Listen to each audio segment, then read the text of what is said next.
Irmãos, podem se assentar. Amém, igreja.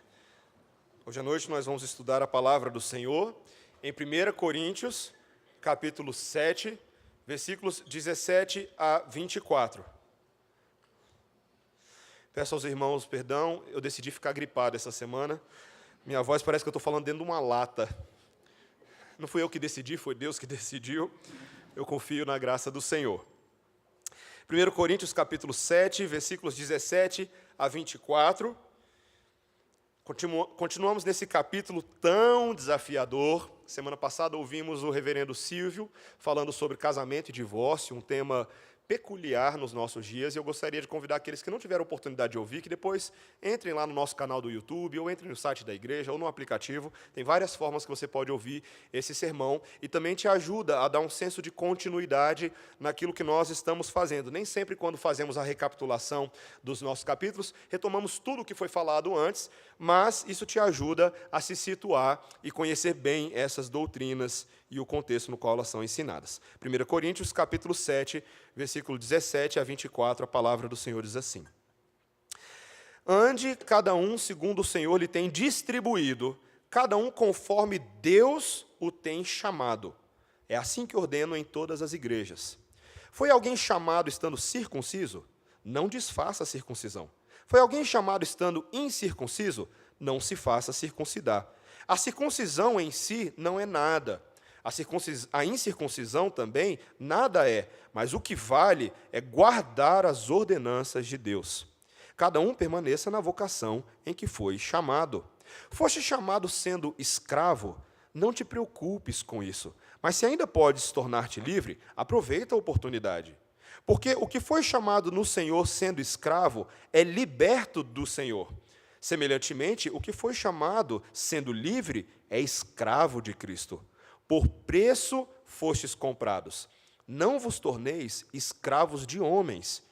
Irmãos, cada um permaneça diante de Deus naquilo em que foi chamado. Essa é a palavra do Senhor. Vamos orar, irmãos? Santo Deus, obrigado pela Tua palavra, obrigado pelo desafio que ela nos lança nessa noite, que tenha implicações muito práticas para a maneira como vivemos todos os dias na Tua presença, e que seja valorosa. Faz, Senhor, por meio do Teu Espírito, com que essa palavra fique muito bem guardada dentro de nós, que ela pulse viva e firme dia a dia, para assim vivermos. É a nossa oração em nome de Jesus. Amém. Irmãos, um pouco antes de eu ir para o seminário, eu tive a maravilhosa oportunidade de conhecer os escritos de um teólogo reformado chamado Jean Edward Veith. Ele não é tão conhecido aqui no Brasil, mas eu vou utilizá-lo bastante nesse sermão.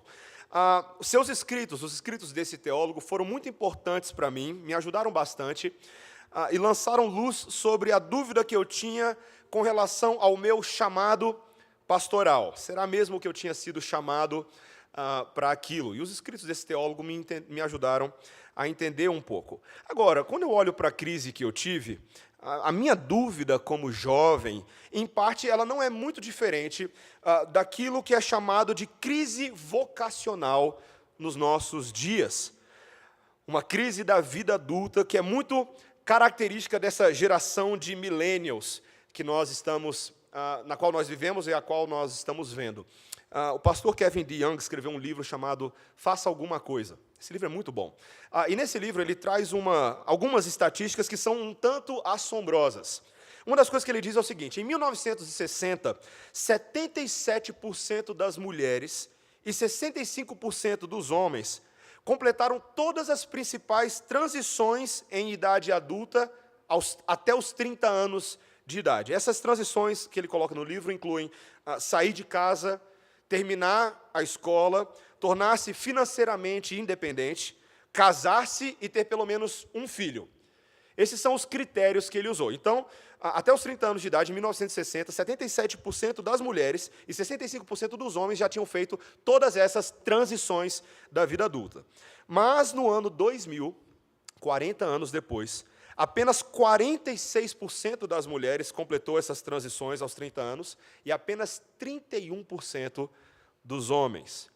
E é impressionante para mim pensar que menos de um terço dos homens da minha idade Eu tenho 33 anos de idade. Pronto, acabei de falar a minha idade, para todo mundo que queria saber quantos anos eu tenho. Mas é impressionante pensar que menos de 1/3 dos homens terminou os estudos, pelo menos aqueles estudos mais basilares, mais principais da vida. Menos de 1/3 dos homens está fora de casa, menos de 1/3 dos homens casado com filhos, e menos de 1/3 dos homens tem um emprego que pague as contas, até os 30 anos de idade. Isso é impressionante, meus irmãos. Claro que podem existir muitas razões legítimas para mulheres e homens, para que essas coisas aconteçam, mas é um fato que essa crise vocacional é uma característica da multiplicidade de ofertas que a pós-modernidade parece te oferecer, mas você não consegue andar por nenhuma delas. O próprio pastor Kevin DeYoung, ele coloca a seguinte frase no livro: é possível que essa liberdade moderna, inigualável, de vaguear, experimentar, aprender ou não, seguir em frente e tentar novamente, não está te fazendo mais sábio, culto ou mais maduro. Talvez, e ele coloca assim no livro, talvez esse espírito livre precise de menos liberdade e mais fidelidade, mais comprometimento. Para muitos cristãos, talvez existe essa versão dessa crise dentro do meio evangélico. Talvez para muitos cristãos que tentam levar o compromisso com Cristo razoavelmente a sério, talvez a maioria de nós, a grande crise moderna tem a ver com tentar descobrir qual é a vontade de Deus específica para as nossas vidas. Mas essa crise é justamente o fato de que as pessoas não estão sentindo a vontade de Deus. Elas não estão reconhecendo um sinal da vontade de Deus para saber qual curso ela deveria fazer, para saber com quem ela deveria se casar. Há um misticismo muito grande, como se Deus fosse mandar o anjo Gabriel para te falar essas coisas. Mas isso simplesmente não acontece dessa maneira. E esse texto de hoje é um texto de amadurecimento para nós. Ele nos ajuda a responder essa suposta crise vocacional dos nossos dias com o intuito de usarmos ela para um crescimento espiritual e humano. A crise vocacional é sempre uma oportunidade da graça de Deus para que eu e você nos deparemos com as nossas misérias, nos lancemos nos métodos de Cristo, nos métodos dele para nós, e possamos experimentar e viver nesse momento a plenitude da vontade de Deus, no chamado divino que Ele tem para cada um de nós. Nesse texto de hoje nós vamos estudar isso. Então tem 3 áreas que esse texto nos mostra. Primeiro, que as nossas situações atuais de vida são chamamentos do Senhor. É o que a gente vai ver logo no início. Depois, que nós somos chamados para qualificar esse chamamento de 2 maneiras. Uma obediência de coração sincero e também que há uma liberdade para servir a Deus. Tá? Então, a gente vai em câmera lenta, a gente vai caminhar nesses 3. Primeiro, vejamos como as nossas situações atuais de vida são chamamentos do Senhor. Versículo 17. Ande cada um segundo o Senhor lhe tem distribuído, cada um conforme Deus o tem chamado. É assim que ordeno em todas as igrejas. Paulo já começa essa sessãozinha lançando um princípio para a gente, que cada pessoa deve andar dentro da condição a qual o Senhor a chamou. Essa era uma ordem do apóstolo Paulo, um mandamento de vida que ele ensinava em todas as igrejas que ele havia plantado, inclusive nessa igreja de Corinto. Agora, a gente não pode só pegar esse princípio desconectado do contexto que nós vimos na semana passada e de tudo que a gente vem vindo até agora. Lembra que nós estamos falando de casamentos, e de divórcios, e de solteiros, e de um monte de gente na vida dessa igreja de Corinto que estava tendo confusão nessas áreas. Parte da confusão desses irmãos era porque eles viviam a sua vida da maneira como eles viviam antes, de forma devassa, de forma libertina, casamentos complicados, alguns eram solteiros, outros eram divorciados, mas, de repente, por meio da pregação, vários deles estavam se convertendo. Deus estava alcançando muitos dos seus eleitos nessa massa de pecadores. E a pergunta que eles estavam começando a se fazer é: o que eles deveriam fazer agora que eles se converteram com relação à sua vida anterior? Aparentemente, muitos desses casais que eram casais de ímpios, de repente um deles se convertia e parecia surgir no meio da igreja a proposta de que esses que se convertiam deveriam se separar, deveriam abandonar os seus cônjuges pecadores sem Cristo e adotar uma mudança radical.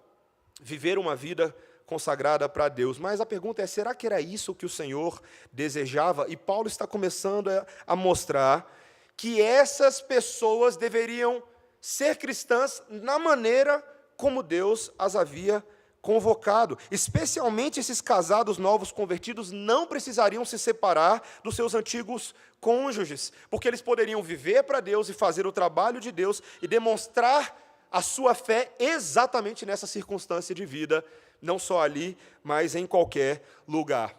O que Paulo está fazendo aqui, meus irmãos, é usando esse estudo de caso, que está acontecendo com a igreja, para nos ensinar um princípio mais amplo da vida.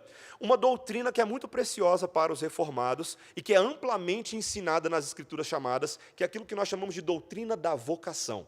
Doutrina da vocação. Veja, não confunda.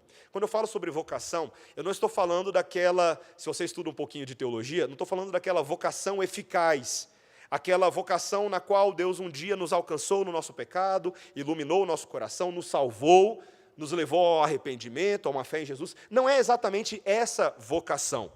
O que Paulo está falando aqui é a vocação que é resultante dessa primeira vocação. O lugar na vida, a posição na vida que nós passamos a ocupar em Cristo. Veja que a linguagem do texto, olha só o versículo 17. Ande cada um segundo o Senhor lhe tem distribuído, cada um conforme Deus o tem chamado. Literalmente, o grego aqui é o lugar na vida, o espaço que você ocupa.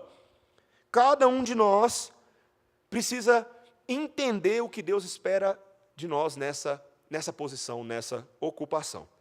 E o primeiro princípio que nos ajuda a entender o que Deus quer de nós é que quem chama é Deus.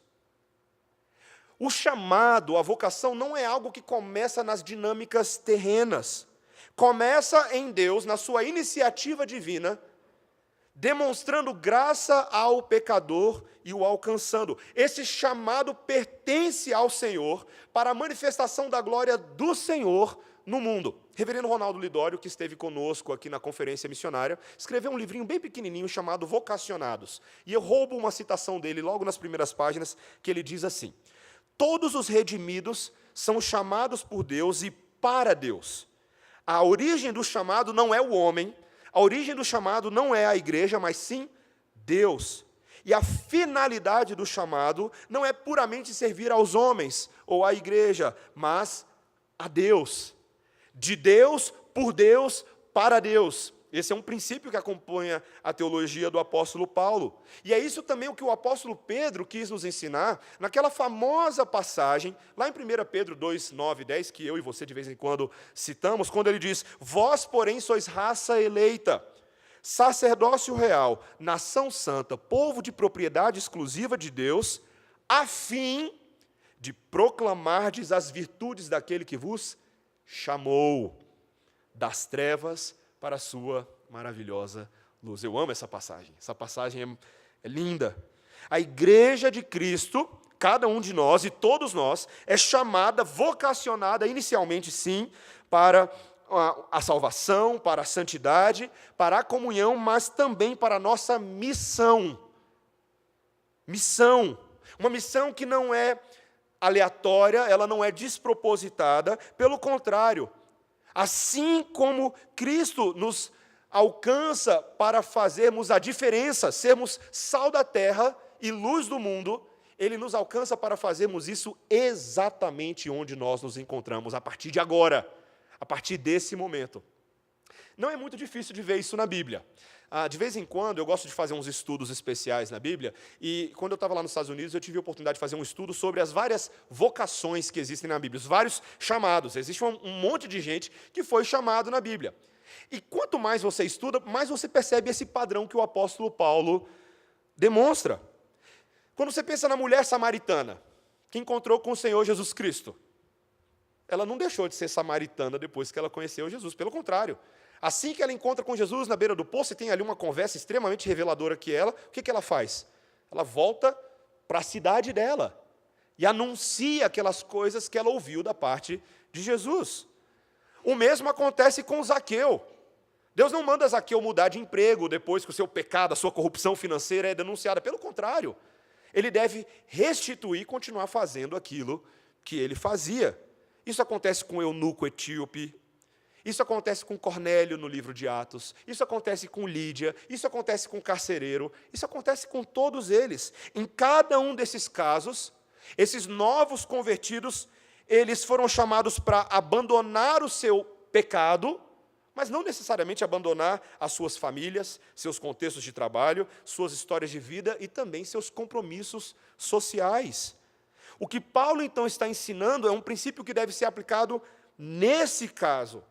Fossem casados, fossem solteiros, o chamado à conversão, ele radicalmente mudava uma dimensão, a dimensão com Deus.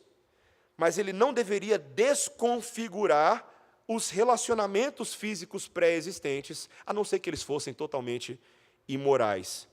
Há um princípio muito forte para nós nesse texto, que está em concordância com aquilo que o reverendo Silvio nos ensinou na semana passada. Se você se tornou um cristão depois do casamento e a sua esposa não é crente, ou o seu esposo não é crente, lembre-se que você não precisa se casar com outra pessoa para agora viver para Cristo.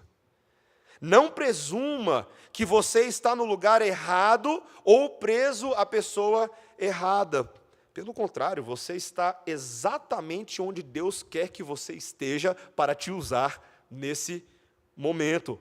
Veja, não confundamos. Se por um lado alguém que é crente, para alguém que é crente, a possibilidade da conversão de um cônjuge após o casamento, isso não deve ser uma justificativa para julgo desigual. Lembra que o reverendo Silvio falou isso semana passada. Não é porque Deus vai converter o meu cônjuge, possivelmente, que eu vou então me casar, vou entrar num relacionamento com uma pessoa dessa forma. Mas, por outro lado, se ambos não conheciam a Cristo no início e um deles se converteu, o crente não deve buscar a separação. Na providência estratégica de Deus, ele pode justamente usar agora a sua vida para santificar o seu cônjuge, para santificar os seus filhos, inclusive para testemunhar a tal ponto de, quem sabe, ele mesmo, seu cônjuge, se converta. Meus irmãos, essa é a capacidade da graça salvadora de Deus. E Paulo deseja nos ensinar a força desse princípio, nos dando nesse texto dois exemplos, dois estudos de caso, que tinham a ver com a natureza, as categorias sociais das pessoas que estavam ali na igreja, e que carregam consigo também princípios para nós. Não somente esses chamados que existem são chamados de Deus para mim e para você, mas existem uma forma como cada um desses chamados deve ser vivido. Primeira coisa que Paulo vai mostrar para a gente, e é o meu segundo ponto do sermão, é que esse chamado é para uma obediência de coração sincero, do nosso coração. E ele vai usar o exemplo da circuncisão. Olha o que ele diz no versículo 18. Foi alguém chamado estando circunciso? Não desfaça a circuncisão. Foi alguém chamado estando incircunciso? Não se faça circuncidar. Lembre-se que o apóstolo Paulo está escrevendo para uma igreja que tem todos os sabores e nuances sociais. E uma dessas principais categorias que existia era a divisão entre gentios gregos e judeus. Aquele povo que historicamente se reportava a Israel, os hebreus, o povo da aliança. E embora os judeus não fossem o único povo semita que praticava a circuncisão masculina, os gregos, romanos e os próprios judeus consideravam que essa era uma prática distintiva e característica desse grupo de pessoas, dos judeus. Você pode ver isso depois em Gênesis capítulo 17, versículo 10, como Deus explica o início dessa marca de identificação do seu próprio povo. Mas uma coisa curiosa estava acontecendo aqui. A gente não tem todas as informações, mas Paulo fala o suficiente para a gente entender o que estava acontecendo na igreja. Olha o que ele diz no versículo 18. Foi alguém chamado estando circunciso? Não desfaça a circuncisão. O que estava acontecendo na vida dessa igreja? Eu estava lendo alguns comentaristas, meus irmãos, e historiadores mostram também que, aparentemente, alguns jovens judeus estavam tentando escapar o seu judaísmo por meio de uma operação cirúrgica para ocultar a sua circuncisão. O verbo grego para desfazer aqui, epispal, ele descreve um processo que era feito médico chamado epispasmo, no qual era possível alguém talvez mascarar ou tentar reverter a aparência física da circuncisão. E por que os jovens estavam fazendo isso? O que eles ganhavam com isso? Bem, quanto menos judeus eles se parecessem em várias instâncias sociais, mais espaços na sociedade eles poderiam ocupar, menos preconceitos. Eles poderiam, por exemplo, subir na vida acadêmica, poderiam subir na vida pública, na vida política, e nem sempre o judaísmo clássico ajudava muito na relação cultural entre judeus e gentios. Mas veja o que Paulo está falando. Você, que etnicamente parte do povo da aliança histórico, já era circunciso, não desfaça a sua circuncisão. Mas ele não fala somente para esse grupo, ele fala para os outros também. E você que é incircunciso, não circuncide. Falando especificamente aos gentios. Muitos desses gregos gentios que se convertiam, rapidamente eram atacados por falsos mestres judaizantes, que diziam que eles só poderiam ser verdadeiro povo de Deus se eles se circuncidassem. Então era o processo contrário. Eles jamais experimentariam a verdadeira plenitude da identidade do povo da aliança se eles não se circuncidassem e com isso também seguissem as leis cerimoniais, as leis dietéticas do povo de Deus. Mas veja o que Paulo está dizendo no versículo 19. A circuncisão em si não é nada. A incircuncisão também nada é. Paulo está capturando aquela ideia de que o fator Jesus, o fator Cristo, mudou essa dinâmica da circuncisão. Cristo é o próprio cumprimento daquelas coisas para as quais a circuncisão apontava. Aquela lei cerimonial visava mostrar que Cristo é o mediador da aliança e de que ele faria uma obra espiritual pelo seu povo, que é a circuncisão do coração. O pertencimento a Deus única e exclusivamente pela fé, e não por ritos cerimoniais, como se eles tivessem poder intrínseco de fazer isso. Veja que o apóstolo Paulo está tomado por essa teologia, que configura agora suas admoestações e exortações. Lá em Romanos 2, 25 a 29, ele explica exatamente para os romanos o que ele queria dizer com isso. Eu vou ler para você, não precisa ler lá, mas veja o que Paulo diz aos judeus. Porque a circuncisão tem valor se praticardes a lei. Se és, porém, transgressor da lei, a tua circuncisão se tornou incircuncisão. Se, pois, a incircuncisão observa os preceitos da lei, não será ela, porventura, considerada como circuncisão? Para não dificultar para você, o que Paulo está dizendo é, a circuncisão tem a ver com o valor da lei, o valor espiritual, o que a lei significa para nós. E aí ele lembra de uma verdade desde o passado. Porque não é judeu quem é o apenas exteriormente, e nem é circuncisão aquele que é somente na carne. Porém, judeu é aquele que o é interiormente. A circuncisão a que é do coração, no espírito, não segundo a letra, e cujo louvor não procede dos homens, mas de Deus. Essa era a verdadeira circuncisão. E por isso que Paulo, lá em Colossenses capítulo 2, versículos 11 e 12, ele coloca na mesma medida a circuncisão com o batismo de Cristo. O batismo espiritual, que significa o nosso pertencimento ao povo de Deus por meio desse sinal, desse selo, dessa lavagem com água. Meus irmãos, o ponto aqui é a questão espiritual. É a questão espiritual. Não importa se você é circunciso, não importa se você é incircunciso, a grande pergunta é se você é circuncidado no seu coração. Se Cristo fez essa obra, meus irmãos, as nossas vocações, o significado, o valor delas, nasce no nosso coração. Nasce com aquilo que Deus está fazendo em nós. Quando Lutero, que foi um dos grandes responsáveis por trazer à tona o valor dessa doutrina, a doutrina da vocação, quando ele falou sobre isso, ele disse que a nossa vocação é uma circuncisão que se transforma em amar a Deus e servir o próximo. Amar a Deus e servir o próximo, que é o equivalente de dizer também amar o próximo e servir o próximo. Ele lembra-se que as Escrituras dizem que nós devemos amar o nosso Deus, o nosso Senhor, de todo o nosso coração, de toda a alma, de toda a nossa mente, de toda a força, e amar o próximo como a nós mesmos. Está lá em Marcos, capítulo 12, versículos 20 até o versículo 31. O nosso relacionamento com Deus é baseado somente na sua graça e na sua iniciativa, aquilo que Ele fez por nós em Cristo Jesus, e não por qualquer uma das nossas obras. Nosso relacionamento com o nosso próximo envolve o resultado das obras de Deus em nós e agora se manifestam na vida do nosso próximo. Um teólogo luterano chamado Gustav Wingren escreveu um clássico livro sobre Lutero e a vocação, e ele resumiu Lutero da seguinte maneira: Deus não precisa das nossas boas obras para a salvação, mas o nosso próximo precisa das nossas obras para a santificação. Não é interessante isso? Eu e você não fazemos obras a Deus para nos salvar. É Deus quem nos salva por meio das obras dele, em Cristo Jesus. Mas qual é o resultado disso? Isso transforma o nosso relacionamento com o nosso próximo. E o nosso próximo precisa, sim, do resultado das nossas boas obras. Esse embate Lutero teve com a Igreja Católica nessa discussão sobre as boas obras, sobre o seu significado. Toda vez que alguém aparecia dizendo que é possível servir a Deus através de cerimônias, de jejuns, de elaborações espirituais, a pergunta que Lutero fazia era: quem é que você realmente está ajudando?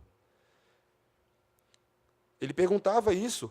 Um trabalho, uma obra que é verdadeiramente boa, tem que ser um benefício real ao próximo, que é resultado do benefício de Deus em nós. Isso, meus irmãos, deve caracterizar a nossa vida. Nossas vocações têm a ver com o nosso próximo. Lembre-se daquela pergunta que o advogado fez a Jesus: quem é o meu próximo? Lembra lá em Lucas 10, 29? Meus irmãos, os próximos de nós são aqueles que Deus coloca na nossa vida para serem amados, para serem servidos. Na vocação do casamento, o marido deve amar e servir a sua esposa. E a esposa deve amar e deve servir o seu marido. Os pais devem amar e servir seus filhos, e os filhos devem amar e servir os seus pais. No trabalho, o seu próximo, que deve ser amado, provavelmente é o seu chefe, talvez os funcionários, talvez o cliente.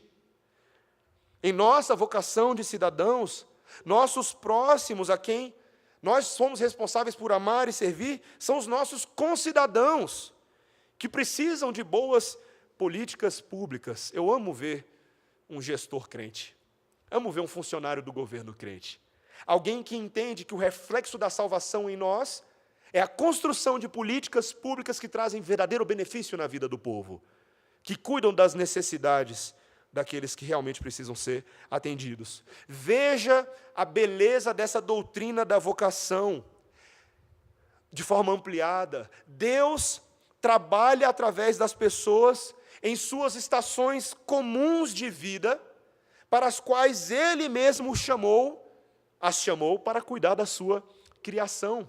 É tão comum para nós fazemos uma distinção que biblicamente ela simplesmente não existe. A gente fala assim: vocações santas e vocações seculares. Já ouviu essa distinção antes? Mas, meus irmãos, para Deus, todas as vocações são santas. Todas as vocações, todas elas são chamamentos de Deus para que nós façamos a obra de Deus, cultivando a criação de Deus para o benefício dos homens criados à imagem e semelhança de Deus. Todas elas. Quando eu e você entramos num restaurante e vemos ali a garçonete que traz a sua refeição, o cozinheiro nos fundos que prepararam a refeição, os entregadores, os atacadistas, os trabalhadores das fábricas de processamento de alimentos, os açougueiros, os fazendeiros e todos os outros nessa cadeia alimentar econômica, todos eles estão sendo usados por Deus para responder à oração: o pão nosso de cada dia nos dai hoje. Como é que Deus responde essa oração? Ele responde fazendo o pão aparecer na frente? Pim! Ele sai usando um monte de vocação para que a oração seja respondida. Deus age por meio das vocações. Lutero coloca isso de uma maneira muito forte. Ele disse que essas vocações são máscaras de Deus. Máscaras de Deus. Na superfície, eu e você vemos um rosto humano comum. A gente vê a nossa mãe, a gente vê o médico, vemos o professor, vemos a garçonete, vemos o nosso pastor. Mas, sob essas aparências, Deus está ministrando a nós através deles. Ele está, como Lutero falou, Deus está escondido nas vocações humanas e utilizando elas para produzir bem na vida das pessoas. E o outro lado dessa moeda é que quando eu e você exercemos as nossas vocações, Deus está escondido nelas. Quando nós vivemos os nossos chamados como cônjuges, como pais, como filhos, como empregadores, como empregados, como cidadãos, e todo o resto, Deus está trabalhando. Eu vou adiantar aqui um ponto que eu ia fazer embaixo, mas vou fazer agora porque eu acho que aqui é a hora. Tem horas que a gente vira e fala assim: ai, pastor, eu cansei desse mundo, eu acho que eu só vou poder servir a Deus verdadeiramente se eu for pastor. Se eu for missionário, Deus está me falando que eu tenho que largar tudo e ser missionário. Eu tenho que me livrar desses problemas do mundo. Tendemos a ver aquilo que estamos fazendo hoje com uma ótica tão incrédula, tão negativa, tão pesada. Não reconhecemos que o que fazemos agora foi Deus quem nos deu. O que é que você está fazendo agora na sua vida? Nesse momento. Quais são as atribuições e responsabilidades que você possui na posição em que Deus te colocou? Esse é o seu chamado missionário. Nesse exato momento, é o chamado para cumprir a missão de Deus. Mesmo quando eu e você não percebemos isso, nós estamos sendo as máscaras de Deus, os mascarados. Mas, meus irmãos, por mais que isso seja verdade, e isso é totalmente verdade nas Escrituras Sagradas, não significa que é fácil para nós. Muito pelo contrário. Se a gente for realista, a gente sabe que muitas vezes colocar essas máscaras e viver intencionalmente essas máscaras para a glória de Deus é um tremendo desafio. E Paulo nos ajuda, em último lugar, com mais uma categoria, a segunda categoria, que é o terceiro ponto do meu sermão, para nós entendermos o desafio que está diante de nós. Não somente nós devemos servir a Deus com o nosso coração sincero e capturado, mas, em último lugar, nós somos, nas nossas vocações, livres para a escravidão de Deus, livres para o serviço de Deus. E Paulo agora vai usar a categoria dos escravos. Olha o versículo 21. Foste chamado sendo escravo, não te preocupes com isso, mas se ainda podes tornar-te livre, aproveita a oportunidade. A escravidão, meus irmãos, era uma coisa muito comum no Império Romano.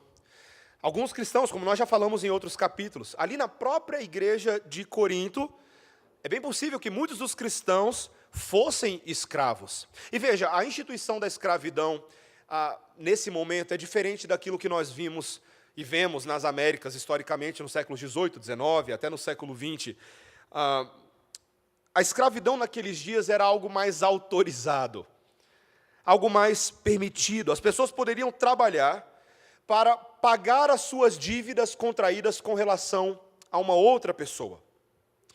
E poderiam até também poupar o suficiente para comprar a sua própria liberdade. Lá em Mateus 25:15, nós vemos o exemplo dos servos, o grego doulos, que é o mesmo grego que às vezes é traduzido como escravo, mas que recebiam imensas quantias de dinheiro e de responsabilidade.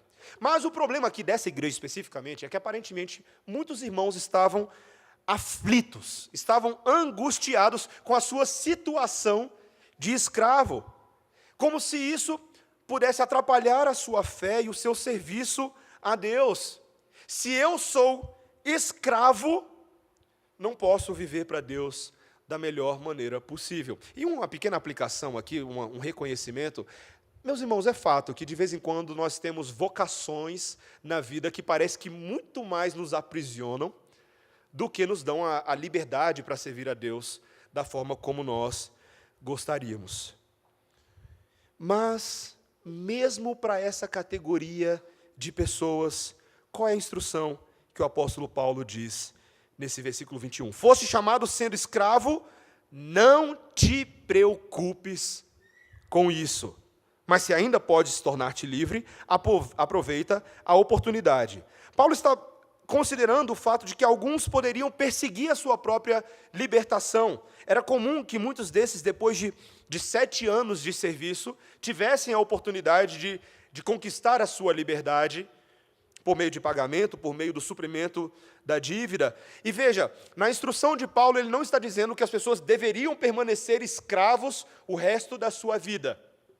Se houver oportunidade, busque a libertação. Mas o que ele está dizendo é, enquanto você é escravo nesse momento, não se preocupe com o seu dom, com a sua vocação. E ele traz para nós aqui, meus irmãos, um paradoxo que essa semana me fez girar a cabeça várias vezes. Um paradoxo desse que você só encontra na Bíblia. E ele diz assim, veja o que ele diz. Porque o que foi chamado no Senhor, sendo escravo, é liberto do Senhor. Semelhantemente, o que foi chamado sendo livre, é escravo de Cristo. Pensa numa daquelas frases que você fala, deixa eu pensar no que está falando aqui. Meus irmãos, quando nós somos chamados pelo Senhor para a salvação, o escravo passa por uma libertação espiritual e se torna verdadeiramente liberto em Deus. Mas essa liberdade é uma liberdade para termos Jesus como nosso Senhor, como nosso Mestre. Nós nos tornamos escravos de um bom Senhor que nos libertou da morte para a vida. Esse não é um paradoxo interessante? Que a nossa liberdade seja uma vida altamente comprometida com Jesus. E essa é a maior liberdade de todos. Um famoso teólogo histórico, ele disse assim, não há paz senão na vontade de Deus. A vontade de Deus é a nossa paz e não há outra paz. O serviço de Deus é a liberdade perfeita e não há outra liberdade. Eu entendo, meus irmãos, que muitas das crises que nós vivemos como crentes hoje em dia tem a ver com esse paradoxo que a gente não entende muito bem. Esse embate dentro de nós entre a liberdade para servir a Cristo e o bom aprisionamento de Cristo, no qual as nossas vocações parecem nos condicionar. E essa dinâmica pode ser bem compreendida se nós compreendermos qual é a convocação à fidelidade que o Senhor está fazendo. Vamos tomar, por exemplo, eu vou usar apenas um exemplo aqui da vocação dos pais. Vamos pensar nos pais. Quando um homem e uma mulher chamados ao casamento tornam-se pais, eu tive esse privilégio há pouco tempo atrás, eles sentem o milagre que aconteceu, que Deus criou uma nova vida através deles. E se você é pai, você sabe qual é o nível de loucura que eu estou falando, né? Quando você percebe que de você que não vale nada, Deus produz vida. Não é impressionante isso? Quando você vê lá no ultrassom, quando você tem a oportunidade de ver as imagens, e de repente, quando você menos percebe, os 9 meses já passaram, você está na sala do parto, e um filho que foi gerado entre você e a sua esposa vem ao mundo. Mas, meus irmãos, esse milagre de Deus, ele continua quando os pais continuam o trabalho de cuidar do filho. Quando eles, por exemplo, trazem a criança ao reino eterno de Jesus, para viver para Jesus, quando apresentam seus filhos ao santo batismo e reconhecem essa criança como parte do povo de Deus. Isso também é miraculoso e faz parte da nossa vocação. No dia a dia, esse senso de milagre nas nossas vocações com relação aos filhos, ele pode se desgastar muito. Muito, meus irmãos. Tem as rotinas de trocar fralda. Cadê o milagre na hora de trocar fralda? De lidar com as birras da criança, e minha filha Melissa está começando com essa fase. Cadê o milagre na hora de ganhar a vida para manter as crianças alimentadas e vestidas? Cadê o milagre na hora de ir na conferência de pais e mestres na escola? Não tem milagre nenhum nisso, meus irmãos. Cadê o milagre na hora de dirigir os filhos, seja para o futebol, para a natação, para qualquer outra coisa? Meus irmãos, mas os pais que são cristãos, eles podem ter a confiança de que Deus lhes deu essa santa vocação e que está oculta, embutida nessa vocação, o fato de que Deus está miraculosamente cuidando dos seus filhos por meio dos pais. Isso é um milagre. Meus irmãos, eu lembro que tinha dias que eu virava para minha esposa Débora e eu olhava para a Melissa e eu falava assim, é frágil demais, a gente vai morrer sozinha. É sério, eu lembro que eu e minha esposa, nós tínhamos alguns medos que eram até meio inexplicáveis, da criança parar de respirar quando ela está no berço. Isso já aconteceu com você? Você sentia esse medo? De que ela não vai comer direito, de que ela não vai mamar direito. Mas, meus irmãos, o sustento miraculoso dos nossos filhos na nossa vulnerabilidade é uma combinação da ação direta de Deus na vida da criança com a ação dos pais na vida da criança. De fato, se ela ficasse sozinha à própria sorte, ela não subsistiria. Mas Deus te usa para isso. Deus me usa para isso.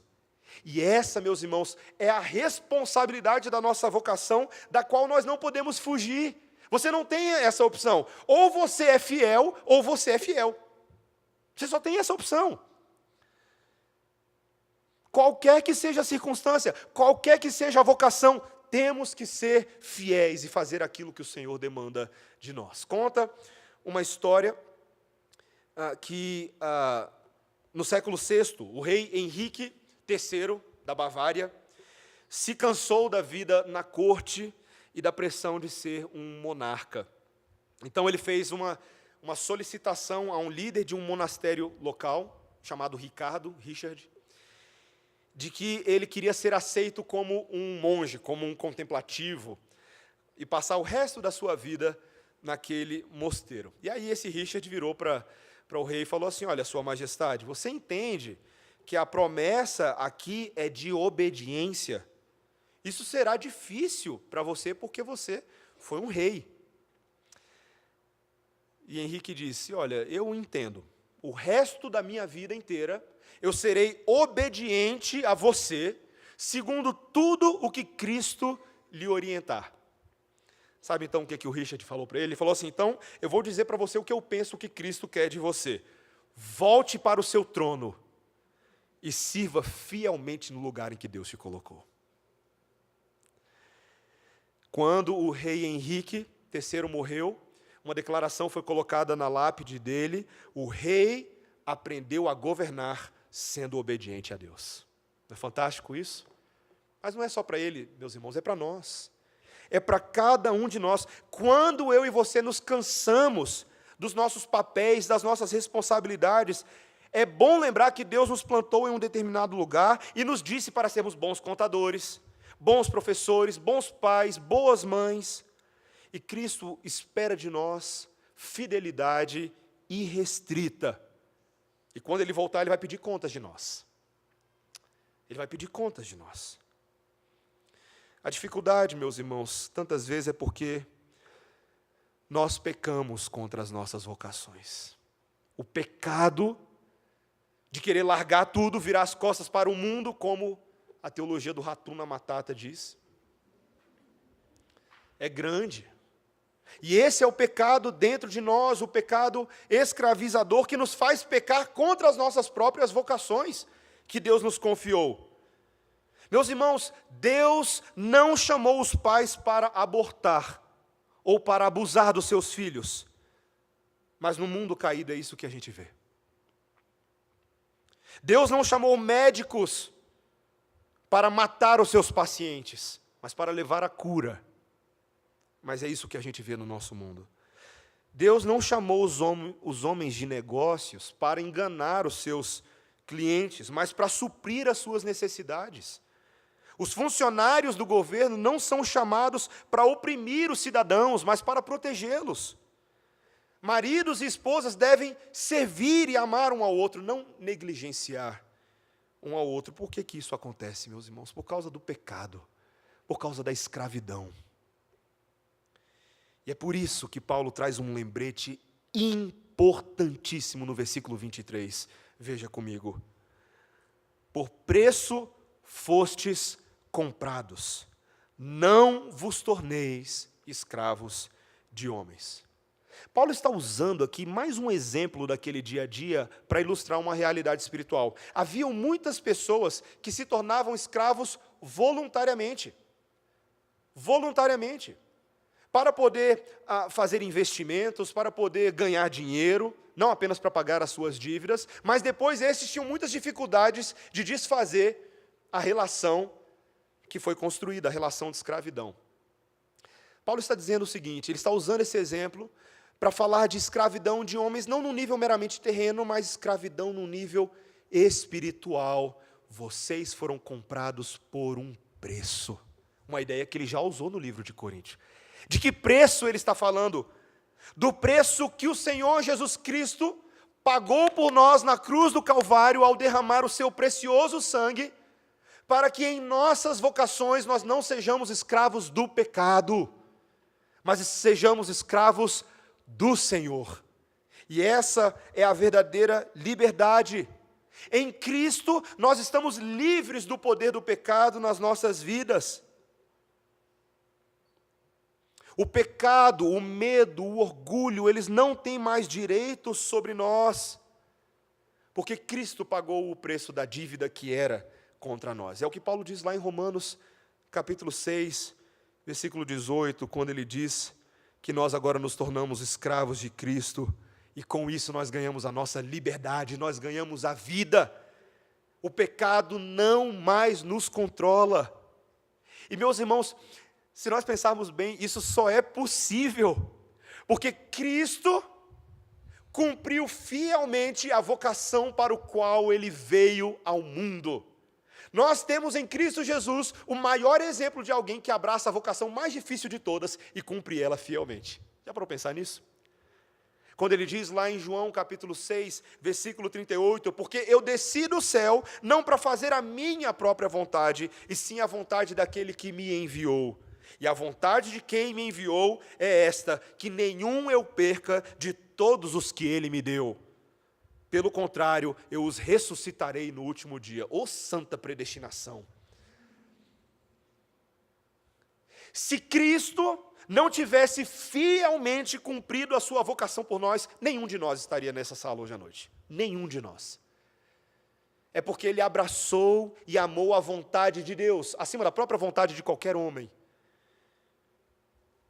que as nossas vocações hoje podem ser redimidas. Elas podem espelhar, refletir o caráter da vocação de Jesus e fazer pelo mundo o mesmo movimento redentivo que o Senhor Jesus Cristo fez por nós. Claro, meus irmãos, que a minha vocação e a sua não tem poder de salvar ninguém do inferno. Só Cristo pode fazer isso. Mas as nossas vocações podem ser as plataformas e os meios pelo qual o caráter, a glória e as oportunidades de se pregar a Cristo aparecem na vida de outros. Na semana que vem vocês vão ter a oportunidade de ouvir depois do culto da manhã, o missionário Marcelo e Amanda falando um pouco sobre o trabalho de um centro de negócios, de um instituto de negócios que eles têm na África hoje, e que por meio desse instituto de negócios para cristãos, Deus abençoa a vida de muitos. Eles são uns missionários um pouco diferentes, eles não estão lá plantando igrejas, eles estão lá aperfeiçoando profissionais, trabalhando em pessoas, para que nas vocações delas, aonde elas se encontram, Cristo seja glorificado e o nome de Jesus se espalhe. A ética protestante que nasceu na Reforma Protestante, pela qual Lutero e tantos outros foram responsáveis, a ética de trabalho protestante, ela tem exatamente essa dimensão. A dimensão de que os 10 mandamentos se aplicam e são vividos em todas as vocações de vida que nós temos, e mesmo que eu e você não tenhamos condições perfeitas em nós, de cumprirmos essas vocações, Deus ainda assim usa a mim e a você, vasos quebradiços, vasos imperfeitos, para fazer a glória dele se manifestar. É isso que Paulo fala lá em 2 Coríntios, capítulo 4, versículo 7. A glória, a excelência não é de nenhum de nós, ela é do Senhor. E ele, no seu plano, às vezes até um pouco esquisito, usa um vasinho sem vergonha que nem eu e você, para a obra dele. Meus irmãos, a misericórdia do Senhor é conosco para nós fazermos o que ele nos ordena.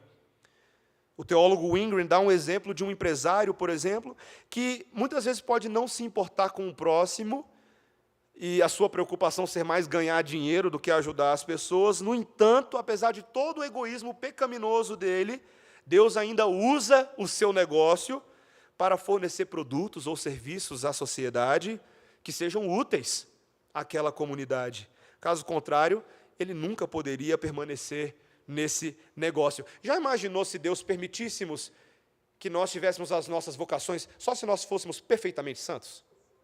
Nenhum de nós teria. Da mesma maneira, meus irmãos, Deus traz filhos através de pais imperfeitos, como somos todos nós.